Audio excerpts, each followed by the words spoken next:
You're listening to an Airwave Media podcast. We took it all. We brought them to our land. An endless night, ember hot and icy cold. The rage of the earth. We made this curse. Carved it in the blood on our backs. We did not see. We could not, but she did. And in the end... What will I become? Senua's Saga. Hellblade 2. Play it now with Game Pass. Say goodbye to your credit card rewards. Greedy corporate mega stores, led by Walmart and Target, are pushing for a law in Congress to take away your hard-earned cash back and travel points to line their pockets. The Durbin-Marshall credit card bill would enact harmful credit card routing mandates that would end credit card rewards as we know it. If you love your credit card rewards, tell your lawmakers, hands off my rewards. Tell them to oppose the Durbin-Marshall credit card bill. Recorded in Chicago, Illinois, with your hosts, Ken, Matt, Neal, and Jeff. This is Triviality.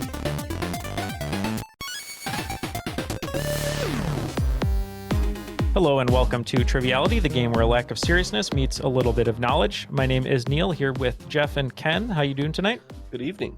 Indeed. Ken, you just came from a very packed, excited screening of the movie Hypnotic with Ben Affleck, and you said it was the best movie of 2023. Not so much. Not so much? Not for me. In the words of P.T. Anderson, not for you. There's no such thing as a bad movie. Just not for me. So it might not be a bad movie, but definitely not one of Robert Rodriguez's finest, is what you're saying. Yeah. Would Spy Kids 3D be better than this movie? I should hope so. Okay. Well, Matt isn't here. We actually sent him looking for Robert Rodriguez in Austin, Texas at his studio, so hopefully he'll get in one of those movies. I don't know. I think they are remaking Hopefully Spy he Kids. doesn't get into too much trouble. Ooh, I like that. Troublemaker Studios. Good reference there. The new Spy Kids movie's being filmed and coming out soon with Zachary Levi and Gina Rodriguez, so maybe Matt will be their kid. So he's going to replace the kids from the first one. Spy Kids all grown up. The spying just got harder. Well, we have a great room full of guests, though, for you today, and we're super excited to introduce them. So why wait any longer? We're going to start with our host with the most today, bringing him back from an episode not too long ago, coming to us from Mississauga, Ontario, a Dutch enthusiast on Patreon, Ken Ludlow. How are you, Ken? Not too bad, Neal. How are you? Doing great. Remind the folks at home a little bit about yourself, and why don't you just tell us about today's game? You said there's a little bit of a secret today. Yeah, sure. I am a project manager for a software company. I'm based out of Mississauga, Ontario in Canada, but I travel around quite a bit to just different customers as they buy our software, I guess, and kind of help implement and train it. So I get to spend a lot of time seeing a lot of the country, both Canada and the US. Which I enjoy quite a bit. For our game today, just a little bit of a twist. It'll be essentially your basic format, so you don't have to get another rules reading or anything complicated like that. But basically, I'm going to start with round 2, question 10. And then, as comedian Dane Cook would say, we're going to Tarantino it. We're going to jump back to the beginning and kind of see how we got there. So I'm going to read round 2, question 10, and everyone's going to have a chance to answer it. If you answer it right away, I'm going to give you 100 points. And then after every question, you're going to have another opportunity to answer it, and it's going to go down by 5 points after every question. So it'll kind of diminish as we go, but it's just my kind of clever way to point out that there's kind of a theme throughout the episode. Every question and the answers will there'll be hints and different ways that you might be able to figure out what that theme is, and as soon as you guys lock in for the first time, whatever point value you're going to get, if you're correct, you'll get it. If you're wrong, no points or no penalty, but but no opportunity to lock in again. So you only get one opportunity to lock in. So I kind of encourage you guys maybe not to jump the gun too much. Don't be too hasty, people. Make it count. Maybe some opportunity for some bonus points. We'll see. If you wait all the way till the end of the game, it'll only be worth 5 points based on how the math works. So interesting concept there. But in order to play that, we need some teams. We do. Speaking of Tarantinoing it, we have our own Jules and Vincent in the studio with us today, starting with player number 1 of our guest team today. We have Alex Rockwood coming to us from Peoria, Arizona, Savage Superstar on Patreon. How are you, Alex? Good, thanks. Glad to be here. Yeah, so excited to have you here. Tell us a little bit about yourself. Sure. I am in Arizona now. Been here for about a year. Prior to that, I was in Colorado for about 12 years, and I'm a marketing director for a nonprofit in Colorado. So today was the first day I think it hit 100. So wishing I was back in Colorado right now, but all in all, it's going real well. That's wonderful. And what's the name of the nonprofit if people like to check it out? Sure. It's called Adventure Unlimited. Wonderful. Well, thank you so much for joining us today and for being a Patreon supporter. And we need your Samuel L. Jackson for your teammate today. Coming back to us from Toronto, an Oakland 5 supporter on Patreon, Rick Carreiro. How are you, Rick? Good, great. How are you guys doing? Doing fantastic. Always So nice. a pleasure to see you. Yeah, nice to see you. You're always nice and active in the Crop on Facebook, which we appreciate. If you want to join him, you can join over at the Crop. Remind people a little bit about yourself. Yeah, I'm 42 years old, married 8 years to my wife Debbie. We have 2 poodles named Biscuit and Milo, and my in-laws are currently visiting from England right now. So we're having a nice time together, and on Friday we leave to New York City for 4 days. Oh, fun. Very nice. Fantastic. That'll be awesome. So we wish you the best on that trip, and we hope we don't have to give you too big of a beatdown, because I think Jeff and I are thinking we're probably going to lose. But you did come to the show with a great team name, and what is that team name going to be, Rick? You said you were doing a little studying. Yeah, I was boning up on some periodic table stuff, so we are the periodic table dancers. All right. And Ken, you gave us our name, which I appreciate. Jeff didn't like it, but I think it's great, especially considering Jeff and I are both shirtless with bow ties on right now. Yeah, Jeff and Neal are teaming up, and they're going to be Chip and Neals. All right. It's where it's all the Flash with no muscles or body oil. That's right. And you know who's all oiled up and ready to go? Darren, the rules guy. So let's get the rules. The rules of the game are simple. 20 questions split into 2 rounds worth 10 points apiece. At halftime, there'll be a special swing round designed by this week's host. After regulation, players will enter the final round with the points that they've accumulated and will have a chance to wager 0 to 30 points on 5 categorized questions. At the end of the game, someone will be named the cream of the crop.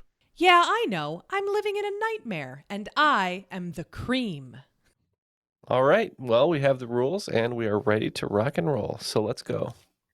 All right. So as I said, I'm going to start now with round 2, question 10. And if anybody gets this now, they're going to get 100 points right away. Round 2, question 10. The question is, what city am I thinking of? So, if there's any psychics among you, it'll be worth 100 points. Any mind readers there? So there's no point in guessing this one right now, right? Because then we would potentially lose out on Casablanca. That's right. That's right. You're welcome to. I don't expect anybody will, but in between each question, you'll have another opportunity to tell me what city I am thinking of. And if you decide to lock in at any point, you'll communicate that to me, so the other team doesn't hear, and we'll make a note of that. And then obviously when we get to the end, we'll see what city I might be thinking of. But okay, now we're going to Tarantino it back to the beginning, and we're going to see how we get there. As I mentioned, all the questions and certainly all the answers, there's hints and clues, and in every question there's at least something in there that's going to help you kind of figure out where we're headed. But there's also quite a few red herrings just for fun, so just be wary of that. Can't believe we were both thinking of Brantford, Ontario. In that case, let's move on to round 1, question 1. Round 1, question 1. Curtis Owsley, a well-respected jazz saxophonist known as King Curtis, was active on the American music scene in the 1950s and 60s. He performed on the song Yakety Yak by the Coasters, did session work with Buddy Holly, and headed the Kingpins, which was one of the backing bands for which soul music legend? Okay, Jeff wrote down a name. I wrote down the same name, and we said, what the hell? Let's go with it. So we're locked in. Neal, are the Kingpins that backing band comprised of Liev Schreiber, Michael Clark Duncan, and Vincent D'Onofrio? No, they're actually comprised of Woody Harrelson, Bill Murray, and Dennis Quaid. Randy Quaid, sorry. When I hear soul music legend James Brown, it first comes to mind, but that's just kind of low hanging fruit. But I don't know. I have no confidence at all on who it would be. He might be a safe guess, but if you want to go with James Brown? Sure. James Okay. Brown, I These feel guys good are saying about it. James Brown. What about you guys? Well, we wrote down B.B. King, crossed it out, thought that was blues, wrote down Little Richard, figured that'd be rock, and we also said James Brown for soul. All right. Unfortunately, no points there. A little hint there with him being well respected. The answer here is Aretha Franklin. Oh. Round 1, question 2.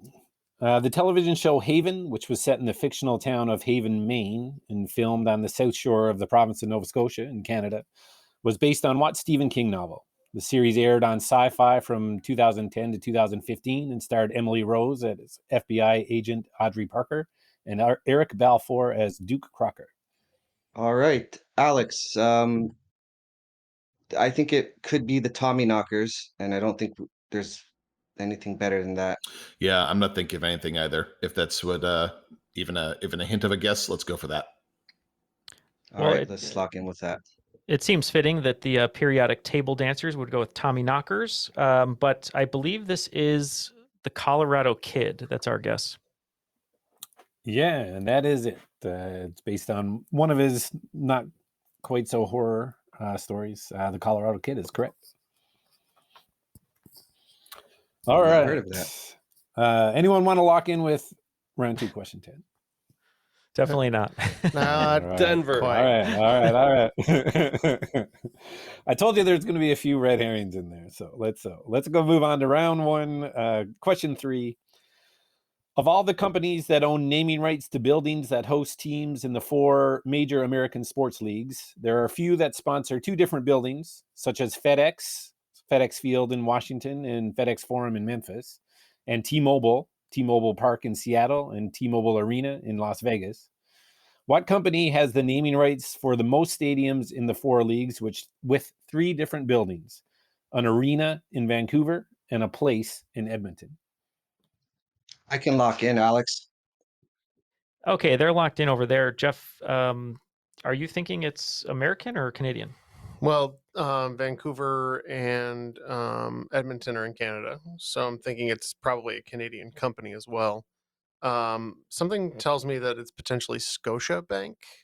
Oh, like Nova Scotia? Yeah, which is one of the major Canadian banks. There's only 6 banks in Canada, as opposed to in the United States, so there's hundreds and thousands of regional banks and then a few huge players. But I think I want to guess Scotia Bank. All right, I trust you. I think it's Rogers. Yeah, well, Rick coming from Toronto, I had a feeling he was going to get the third one is the Rogers Center here in Toronto. Where the Raptors they're play? Also that's where the Blue Jays play. The Raptors actually play in Scotia in Scotiabank, yeah. And then Scotiabank also sponsors the Saddle Dome in Calgary where the Flames play. So that's what I was thinking. You're certainly close, but in this case it was Rogers Communications. They sponsor the Rogers Center, Rogers Arena, and Rogers Place. Round 1, question 4. What production company's highest-grossing movies were Greta Gerwig's Lady Bird, then Ari Aster's Hereditary, before being surpassed by recent Oscar winner Everything Everywhere All at Once? Neal's locked in. Yeah, we're locked in. Okay, yeah. So Greta Gerwig was the director, and I think Everything All at Once was also a female director. Oh, no, I don't think that's right, actually. Is New Line Cinema? Are they still making stuff? Let's try it. New, it's got new in it. These are There you newer. go. There we go. That's a production company for sure. Yep. Yeah, they're going New Line Cinema, known as the house that Freddy built, Freddy Krueger. But we're going to go with a name that you see all the time around the internet, I suppose. And we went with A24. Yeah, it's really hard to write a movie question that Neal isn't going to lock in with right away. But I have been hearing about them quite a bit over the last little while. Obviously, they are certainly seem to be an up-and-coming type company. But yeah, A24 is correct. Now that you say that, I think that's the company that's doing all these like Pearl X Mm-hmm. movie with Correct. Mia Goth. That's right. Is that right? Yeah. They're I could see them doing horror stuff, but I can't even picture the Ladybird in that category. But They're dominating right now. So All right, round one, question 5. If I can hold your attention long enough, tell me this.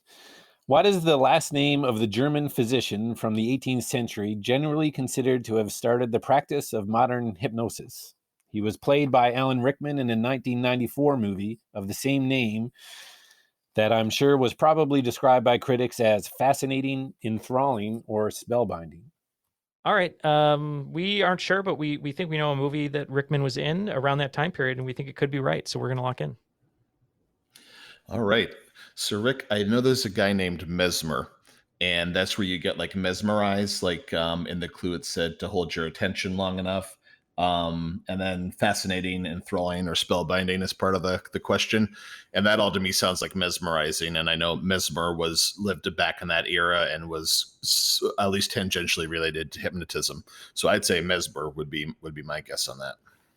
Yeah, we were on the Mesmer train for a while, but then we said I don't think this physician Mesmer, used spoons. So we think that this doctor used spoons. We said Robin Hood, Prince of Thieves. saw it coming.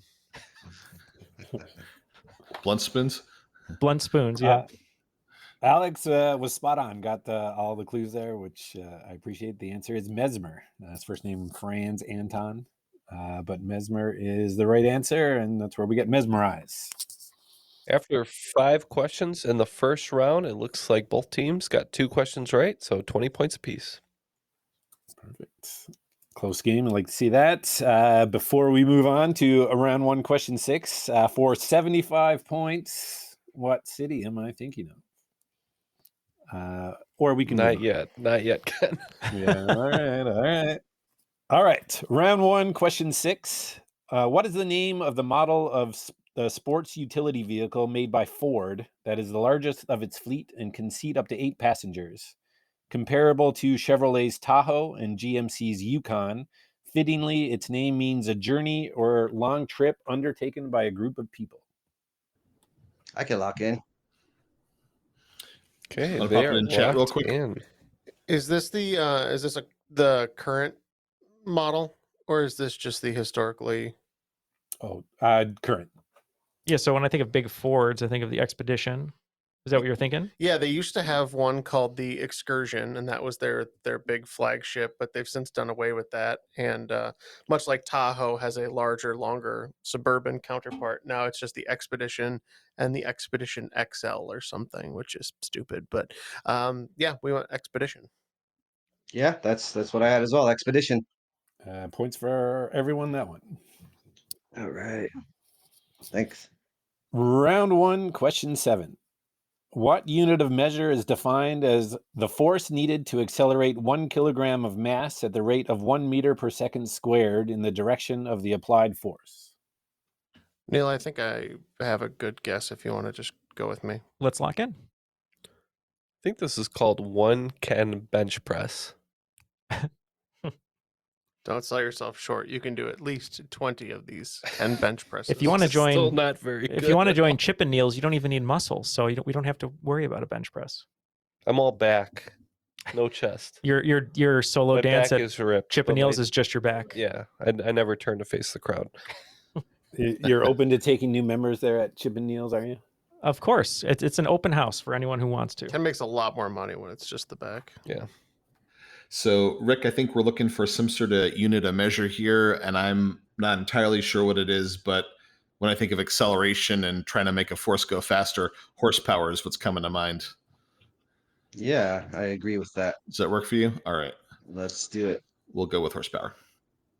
We thought it might be something kind of similar, talked about often when you talk about horsepower. We thought maybe this was torque that was being described. And so we said Newton meter. All right, Jeff, Newton meter was close. The answer, though, is a Newton. So close, but no points on that one for anybody. For round one, question 8, Yuba a staple in some Chinese and Japanese cooking, is made from skin of what food made from condensed soy milk? I can lock this in, Rick, if you want. We're happy to discuss. Yeah. No, I don't really know it much. If you want to throw something off me, I'll listen, but otherwise I'm good with you. I'm pretty confident. Condensed soy milk. The skin of what food made from condensed? I'm assuming condensed soy milk is tofu. Ah, that makes total sense. Maybe this is tofu skin. And as I say, anytime someone asks me, do you like tofu? I say, the staple of some Chinese and Japanese cooking. So I'm fine with that. We'll lock in with tofu. And that's what we locked in with as well. You ever field dress a tofu? Skin it. That's perfect points all around there. The answer is tofu. All right. Round 1, question 9. When William Russell, Alexander Majors, and William Waddell first started the Pony Express in 1860, the first half of the route followed what famous path, starting in St. Joseph, Missouri, before veering off to the south just west of Salt Lake City? That makes sense. What do you think of that answer, Neal? I like that answer, Jeff. Let's lock it in. If my childhood computer classes were anything to say, starting in St. Oregon Joseph, Trail? Yeah, I think so. Starting in St. Joseph, Missouri. Make sure to buy a ton of bullets so you can shoot buffalo. No, wait. Oregon Trail starts in Independence, Missouri. That it does. I don't know if I'm trying to think. There's one called the Mormon Trail, but if it was going to Salt Lake City, I think it would have. Well, it could have done that and then branched from there. Yeah, Mormon Trail. I've never heard of that, but it sounds good. And we just said the Oregon Trail. We knew it was Independence, Missouri, but don't know how far that is from St. Joe. So, yeah, I guess we have dysentery. So if we're wrong, but yeah, we have at Oregon. Should have been bankers, Neal. Yeah, maybe you overthought a little bit there, but yeah, it is the Oregon Trail. Is it? All right. Round 1, question 10. What famous American songwriter made up the first name he was well known by when he enlisted in the Air Force in the early 1950s? The name given to him at birth was merely the initials J.R. because his parents couldn't decide what to name him. His father wanted to name him Ray, and his mother reportedly wanted to name him River. He used this name on stage as he was known for introducing himself quickly before jumping right into his first song. I need his last name only. Yeah, so we were kind of thinking it was Jimi Hendrix, or we are thinking it's Jimi Hendrix based on the military aspect and the time period, but we're not sure, but we couldn't come up with anything better, so we locked in with Jimi Hendrix. And Jimmy goes with the J, so... Yeah, we originally wrote down Elvis, and then Jeff reminded me that Baz Luhrmann taught us that he was called Elvis from birth. And then we said maybe Jimi Hendrix, that we believe he was in the Air Force. So that's what we locked in with. So Hendrix, since Ken asked for a last name. Cool. Well, you got the J part right. Known for walking out on stage and saying, "Hello, I'm Johnny Cash." Oh. We have reached the end of round 1, and it looks like Chip and Niels has reached 50 points. Periodic table dancers right behind with 40, and no teams yet sure on the city. So we continue to swing round. All right. So we'll take a little bit of a break here from the larger game and worrying about what city I might be thinking of. So the category for our swing round is a commercial break. I'm going to list a number of ad slogans or taglines or ad campaigns from a bunch of different companies. I'm going to give you the slogan and an approximate time frame, and then you just name the brand or the company or the party associated with that tagline. So let's get to it. Number 1, It Ain't Easy Being Cheesy from 1986 to 1997. Number 2, The Best a Man Can Get from 1989 to 2019. Number 3, Obey Your Thirst from 1994 to 2019. Number 4, Where Did You Want to Go Today from 1994 to 2002. Number 5, Think Different from 1997 to 2002. Number 6, When You're Here, Your Family from 1998 to 2012. Number 7, The Snack That Smiles Back from 1997 to present. Number 8, Let's Go Places from 2012 to present. Number 9, How Doers Get More Done from 2019 to present. And number 10, The City That Rhymes with Fun from 2023 to slightly later in 2023. We have our questions, and we'll be right back after these messages with the answers. We took it all. We brought them to our land. An endless night, ember hot and icy cold. The rage of the earth. We made this curse. Carved it in the blood on our backs. We did not see. We could not, but she did. And in the end, What will I become? Senwa Saga. Hellblade 2. Play it now with Game Pass. Say goodbye to your credit card rewards. Greedy corporate mega stores, led by Walmart and Target, are pushing for a law in Congress to take away your hard-earned cash back and travel points to line their pockets. The Durbin-Marshall credit card bill would enact harmful credit card routing mandates that would end credit card rewards as we know it. If you love your credit card rewards, tell your lawmakers, hands off my rewards. Tell them to oppose the Durbin-Marshall credit card bill.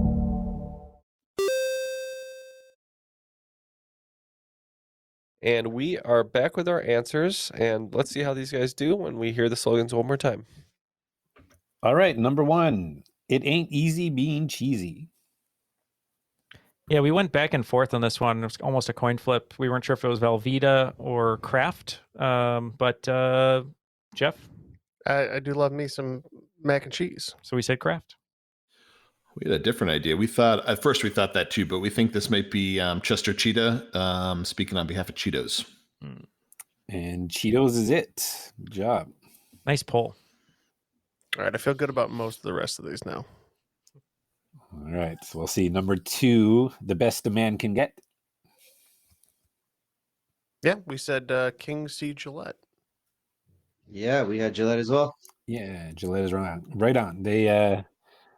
They changed theirs recently to The Best a Man Can Do, I believe. So as we talked about, Ken, a lot of them are just kind of changed slightly over time. Which is funny because a best a man can get, Gillette, there's kind of like a little bit of like slant rhyme there. I think it was some sort of social awareness campaign about how men can be better or something like that. I don't know. That makes sense. We can, generally speaking. Number 3, Obey Your Thirst. We said Sprite. Oh, that's encouraging, Rick. We had a discussion, didn't we?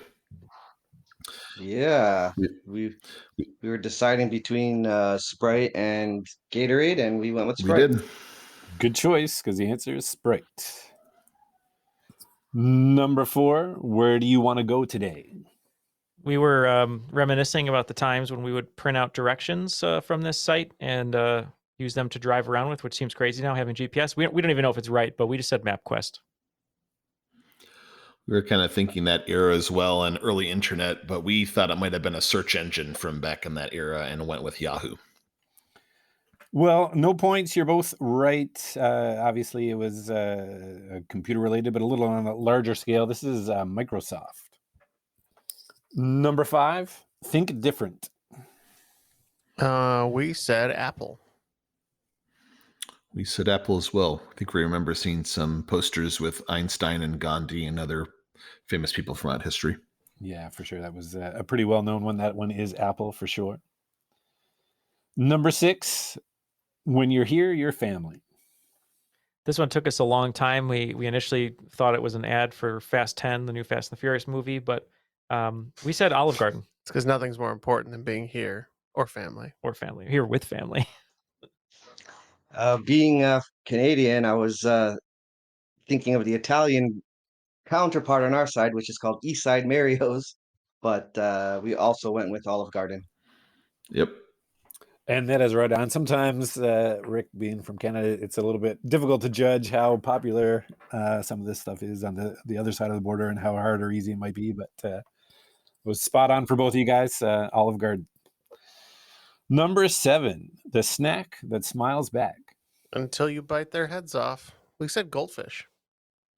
Oh, that's a good one, though, with the little smile on it. We said Florida oranges because at soccer practice you'd eat the little orange wedge and you'd put the rind in your teeth for your orange smile. But yeah, goldfish crackers is correct for that one. Good job. Number 8. Let's go places. Yeah, Jeff hit this one on the head. What do you got, Jeff? I gotta say that Jan is constantly selling me during whatever month Toyotathon is this year. We said Toyota. we tossed up between a vehicle and a online travel when we went with Travelocity.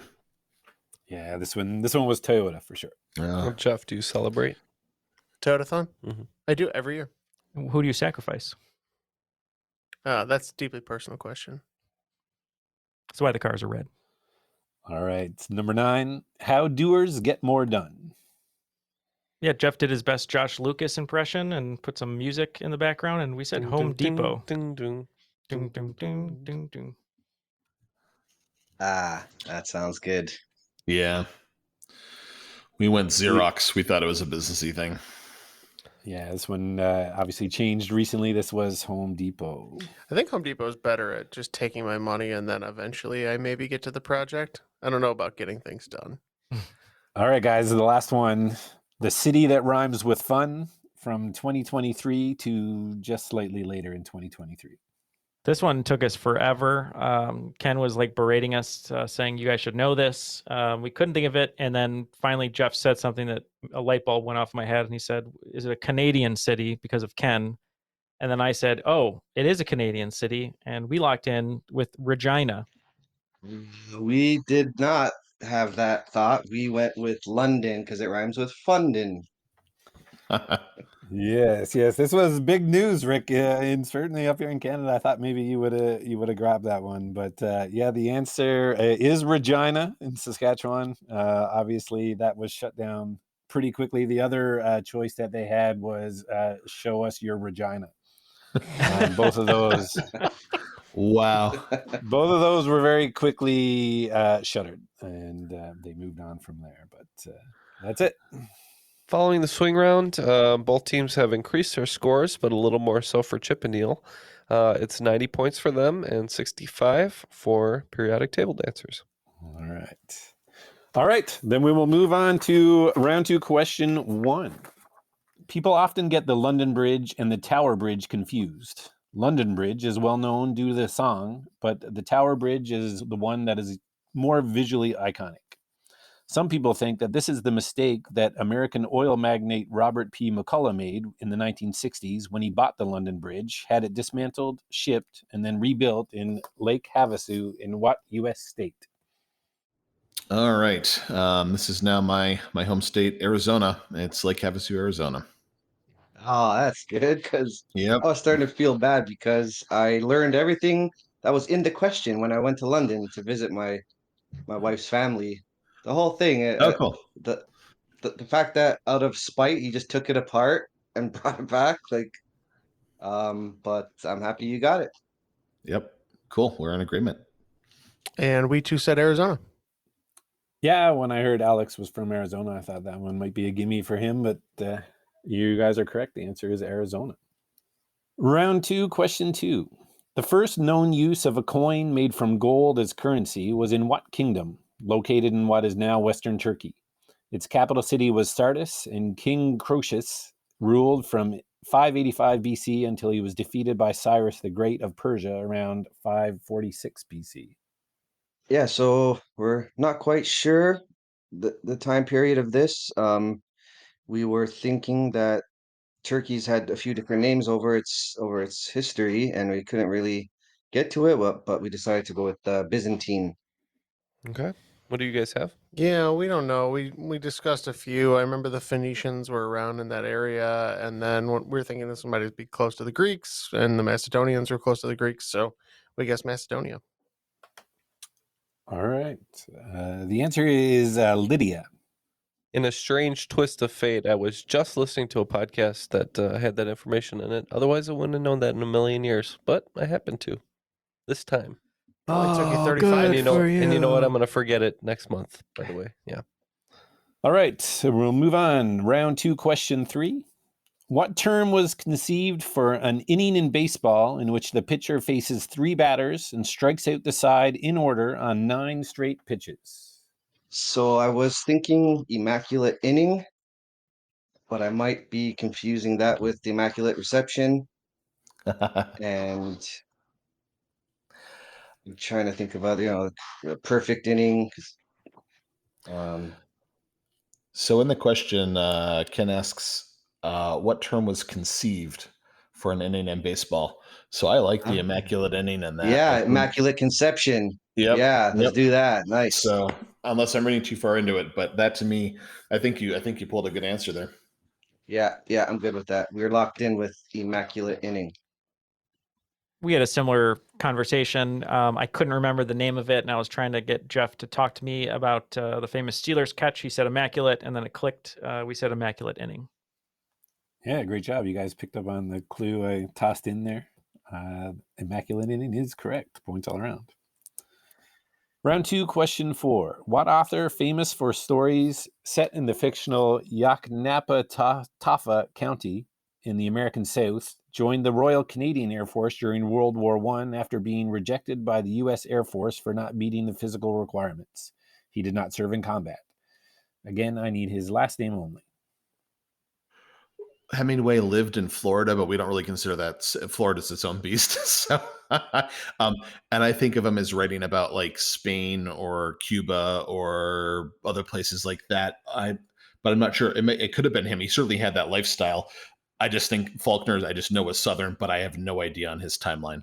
So, yeah. So Alex and I have been talking, and we're between Faulkner and Bierce. Hemingway or Bierce, yep. Ambrose. Do you want to flip a coin? Go for it, man.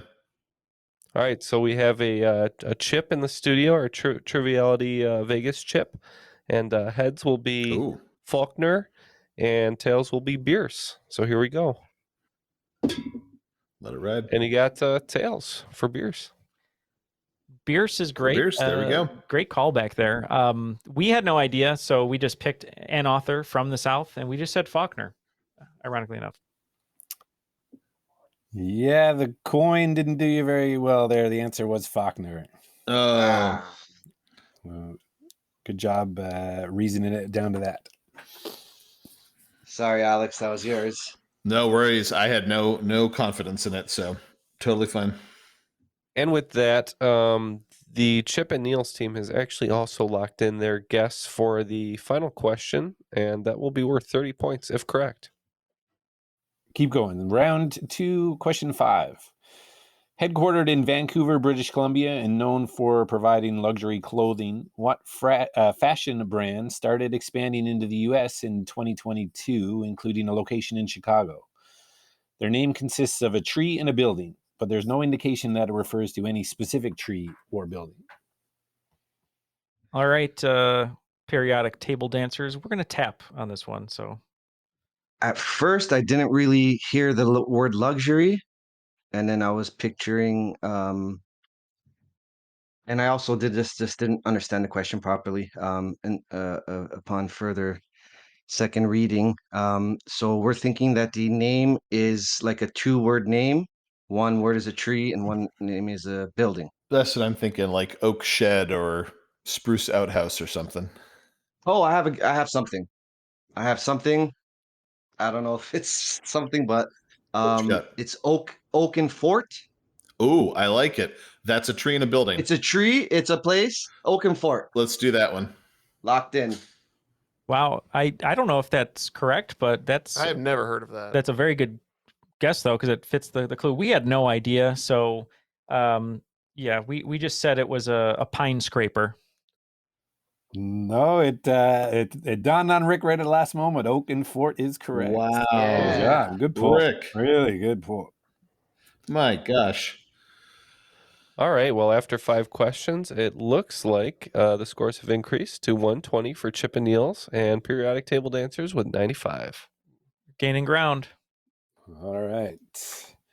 Round 2, question 6. The movie The Spectacular Now stars Miles Teller as Sutter Keeley, a partying high schooler and Shailene Woodley as a shy classmate with whom he falls in love. It also features Brie Larson as Sutter's previous girlfriend.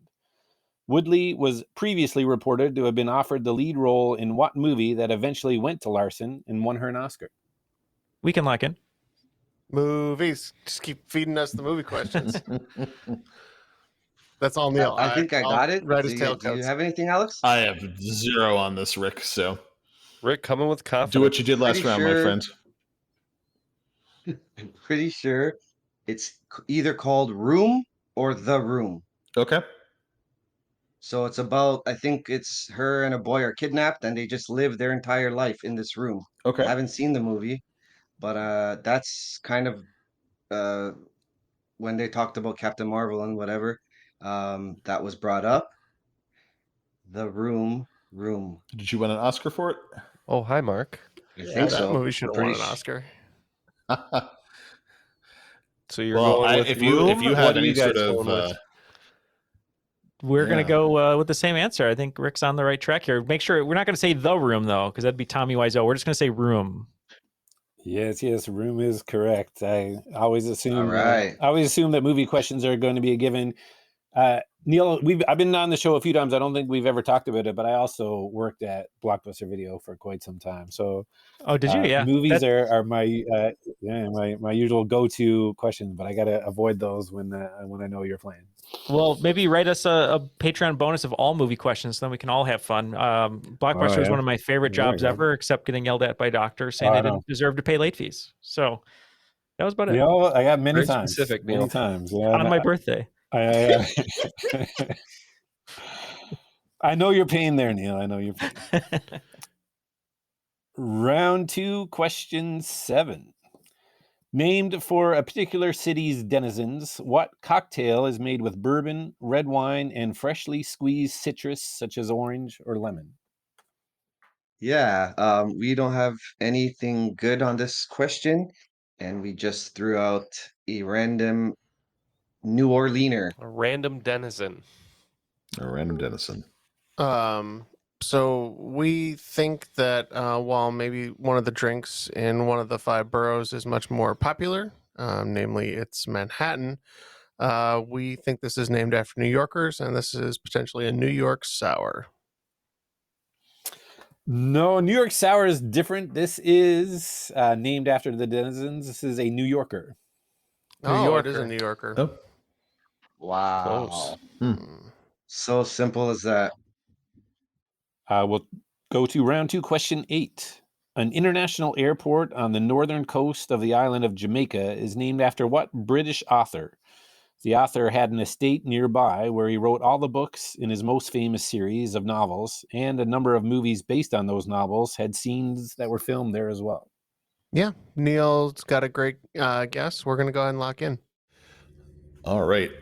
Rick, I happen to know who the author is, but I'm not pulling the name. Yeah. Oh, I just got it. It's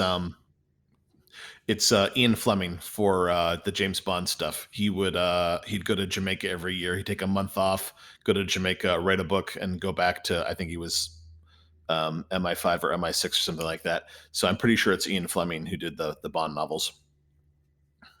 Yeah, that was the only British author I could think of. Great. That could fit there. Yeah, no, I'm good. I agree with you. Great. Let's do it. Yeah. Early investor in Mucinex. We said Ian Fleming. Yeah, that's right. Points all around. His estate was actually called Goldeneye. Goldeneye. Is that what you're saying? Thanks, Tina. Wait, how does that music go in Goldeneye? That the best music where you're just like hunting around the doom doom. Oh yeah. I can't. It's like the little beat, right? Like doom doom. Yeah. Jeff, you strike me as an odd And then job there's like player. Trying to gain any sneaky advantage. Only when we're playing Slappers Only, Ken. Ooh. We should play Only Slappers in the studio. All right, well, we'll move on to round 2, question 9. What is the name of the chef that opened Chez Panisse in 1971 in Berkeley, California? She is credited for helping push the farm to fork network movement to the forefront. a social initiative that promotes sourcing locally grown organic ingredients directly from farmers as a way to support local business and healthier eating. I will take her first and last name, please. So my sister really wanted to go to this restaurant. She's a professional pastry chef, very talented, and she wanted to do a foodie trip when we were in California. We did go to several nice places. We weren't able to go to Chez Panisse. However, when she suggested that we go there, I did make the joke that I did not want to go to the House of Penis. Of course. Is that because you were too busy going to the French Laundry instead? No, we didn't get out there either. Daniel Day-Lewis goes to the French Laundry. Or were you going to the city that rhymes with fun? Jeff, I know who Ken is talking about in this question. I can picture her, but the name is escaping me. And all I'm getting is her first name, and I cannot think of her last name. So that's all I have. That is not super helpful. Yeah. But tapping? We're going to lock in with a correct answer, but not the answer Ken's looking for. All right. You got anything, Alex? I don't, and I know I don't know the name. Like I know exactly who the question is about, but I have absolutely zero on the name, and I know I'm not going to pull it. Would it be somebody that was on TV, like had a cooking show, something like that? I don't believe so. Well, maybe since then, if she's become famous, I'm sure she's been interviewed and stuff. I don't think of her as being like a cooking contest show host or anything like that. She did a lot of, farm to table and things like in the question. I've got nothing on it, I'm afraid. Let's go with Lucy Johnson. For Lucky Johnson. Yeah, Jeff and I, we wrote down a lot of chefs. And I know for a fact that this chef's name is Amy, but I could not tell you her last name. I just know her as Chef Amy, so that's what we locked in with. The answer is Alice Waters. Oh no, I was close. Alice Waters. Okay. So who knows who Chef Amy is, Jeff? That's the one from Kitchen Nightmares. Oh, is it? Amy's House of Horror or whatever. Oh, yeah. I was talking about Gordon Ramsay, so that's probably right. Yeah. All right, guys. So we are back to, we started here and then we got all the way back here. Round 2, question 10. What city am I thinking of? Ken, I was to say, I believe you've got our answer already, so we'll see if we're correct.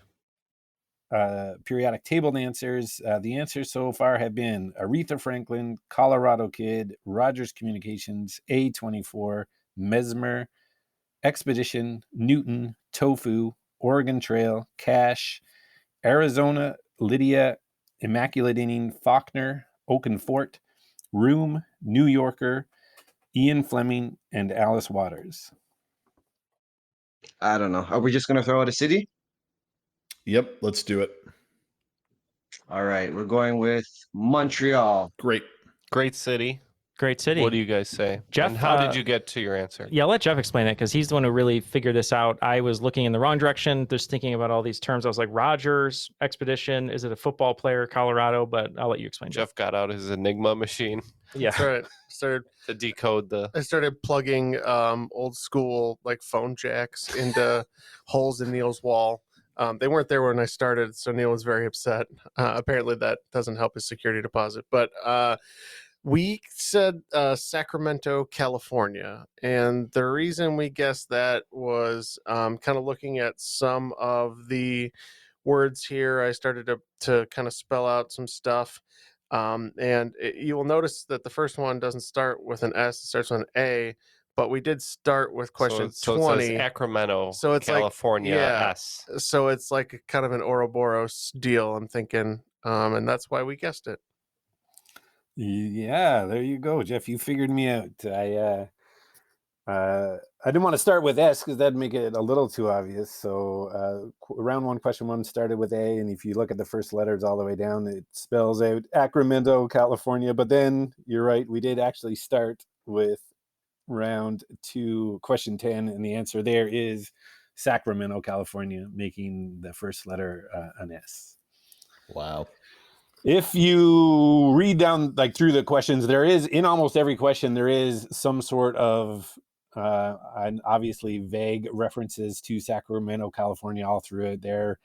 I could go through them all, but I mean, it would be too much. Couple of my favorites are the Lydia question, talking about a capital city and the king and gold.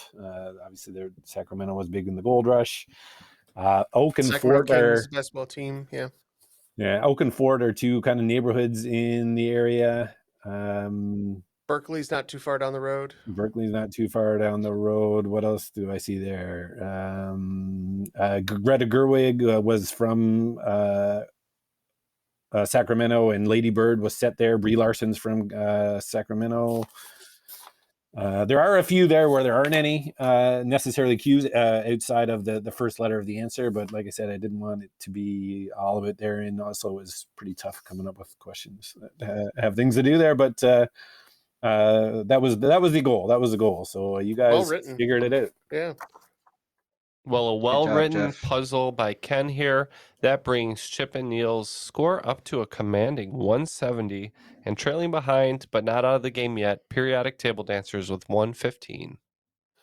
All right. Well, we'll forget about Sacramento, California now. We'll move on to the final round. So I did spend quite a bit of time figuring out that and kind of shoehorning some questions in to kind of fit that theme and the answers. So I didn't have quite as much time for the final round. So I stole all my final round questions from my daughter's 5,000 awesome facts about everything from National Geographic Kids. So all the questions you can find there. So for the categories, I'm going to list the sections of that book where you can find those answers. And you can make your wagers based on that. So question 1 is from 100 Flight Facts to Make Your Mind Soar. Category 2 is 35 Facts About Women Who Made History. Number 3 is 100 Winning Facts About Sports. Number 4 is 15 Facts That Are Wonderfully Weird. And number 5 is 75 Spectacular Facts About National Parks. Okay, our wagers are in. Both teams are pushing as hard as they can to get the victory here. 25's down, except for the final question with 15 for Periodic Table, and 30 points all the way down for Chip and Neal's. So let's get the questions. All right. Question number 1 from 100 Flight Facts to Make Your Mind Soar. According to National Geographic Kids' 5,000 Awesome Facts About Everything, base jumping is the extreme sport of jumping off high objects wearing a parachute to help coast to a landing. BASE is an acronym with the letters representing 4 primary starting points that jumpers may leap from. What did the letters of BASE stand for? Question 2. From 35 Facts About Women Who Made History. What was the first self-governing country to be the first to allow all adult women the right to vote in 1893? That year, around 303,000 people turned out to vote, which represented about 75% of the country's eligible voters. Women were still not allowed to stand for election until 1919, when Ellen Melville, Rosetta Baum, and Eileen Cook all ran. Question 3 from 100 Winning Facts About Sports. Former San Francisco Giants manager Alvin Dark once declared in 1962 that man would land on the moon before what pitcher would ever hit a home run. That pitcher would end up hitting his first major league home run on July 20th, 1969, about an hour after Apollo 11 first touchdown on the moon. He would go on to hit 5 more during his 21-year career, spent mostly with the Giants. Though likely best known for doctoring the baseball, he was only ever ejected from a game once throughout his long career. Question 4, 15 Facts That Are Wonderfully Weird. A man on Long Island, New York, is reported to have driven his car more than 3 million miles, or about 4.8 million kilometers for those of us using the metric system. Manufactured in Sweden and unsurprisingly known for their safety, reliability, and durability, what brand was his vehicle? Question 5. The world's largest national park on land is more than 100 times the size of Yellowstone National Park. It covers over 600,000 square miles, which would make it the 31st largest country in the world if it were a country. About 40% of the world's population of musk oxen reside there. Where is it located? Okay, we have our questions. We'll be right back after these messages with our answers. And we are back with our answers. So let's hear the questions one more time and see who will be the cream of the crop. All right. For question 1, what does base mean when referring to base jumping? Okay, for 25 points, periodic table. We said B for bridge, A for antenna, S for structure, and E for elevation. Ooh. Yeah, we wagered 30 on this one. We said bridge, airplane, skyscraper, and earth. All right. I heard periodic table dancers conversations there, and they did hit on some of them, but nobody got all of them. The answer is building, antenna, spans, and earth. Spans, like S-P-A-N-S? Yeah, like bridges.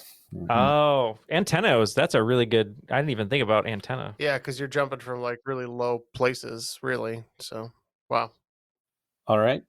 Question 2. What was the first self-governing country to be the first to allow all adult women the right to vote in 1893? Rick and I went back and forth on this a couple times. Rick, what did we settle on here? We were in that region of Oceania, and we ended up going with New Zealand. Yep. And that was for 25 points?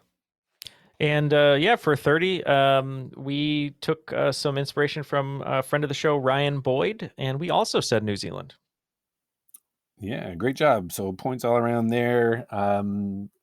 The conversation I heard kind of took into consideration some of the clues I put in there. Just tried to let you guys know the population size. So it was obviously a small country with some English-sounding names, and you guys got to New England. Great work.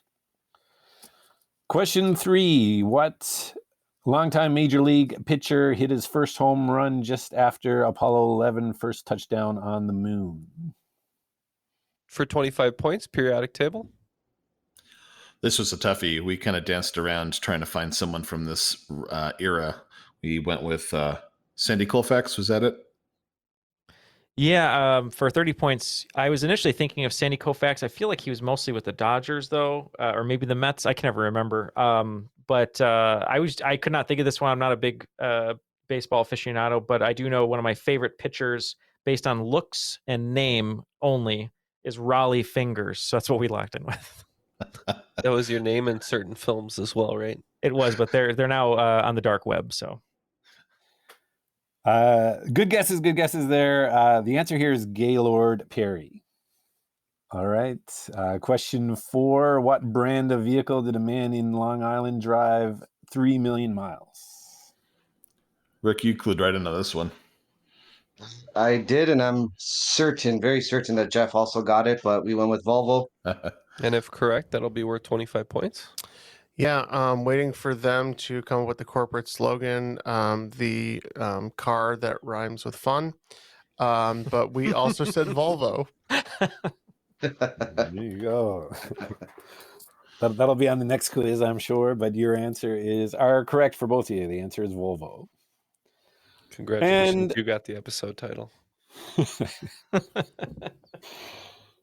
And question number 5, where is the world's largest national park found? We wagered 15 just on this one, and we figured it was someplace north with a lot of space, either U.S., Canada, or Alaska with muskox, but we finally settled on Denali in Alaska in the U.S. Yeah, so we had a long conversation, and all I wrote down was Gerard Butler movie. Didn't know where that would lead, and I think that's what gave Jeff the right answer, not just him knowing a lot of really cool facts. But I'll let you take it, Jeff. Yes, the Gerard Butler movie for 30 points, Greenland. What are you talking about? It's a Gerard Butler movie. Okay, it's actually pretty good. But go ahead. Yeah, periodic table dancers were right that it was north and a big. I don't know that there's much muskox in Canada at all, but the answer is Greenland.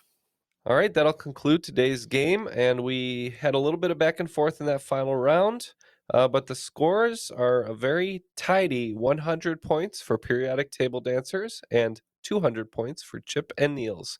You are today's cream of the crop. I'm talking about all the way to the top. Yeah. Well Good job, done, guys. everybody. Well played. What a great game. Yeah, what a well-written game. Nice puzzle in there. Good for you guys. puzzle, great topics, great competitors. I feel like we were on the same page sometimes, and we both had different answers to the others, but it was fun playing against you both. And I feel like we all deserve a little run in the champagne room, courtesy of the periodic table dancers on their dime. So let's get everybody's post-game assessment here. So Rick, why don't we start with you? Any final shout-outs or statements that you want to throw out there? No, Alex, you're a great partner. Ken, great game. Triviality, good competitors. You guys are twice the men we are. And Nah, that's not how that works at all. No, it was great. I appreciate it. You guys are the best podcast I listen to by far. And I just appreciate that, how good you guys are to your fans and listeners. And it's always a joy to do anything with you guys. Thanks so much, Rick. Well, thank and you. Always nice to see you as well. And let's pass it over to Alex. Yeah, I agree. You guys did a great job with the podcast. It's so much fun to listen to, and it's a real highlight. And yep, Rick, great pleasure playing with you, and Ken, great game. Fun twist on that. Thanks so much for having us on, Alex. And Ken, how would you like to praise us? I'm just kidding. I just want to say thanks for having me back. I had a lot of fun making the game there for you guys, and you guys kind of hit on all the ones that I was kind of hoping you were. Sorry you guys didn't get the clue. I wasn't quite sure how that was going to play out.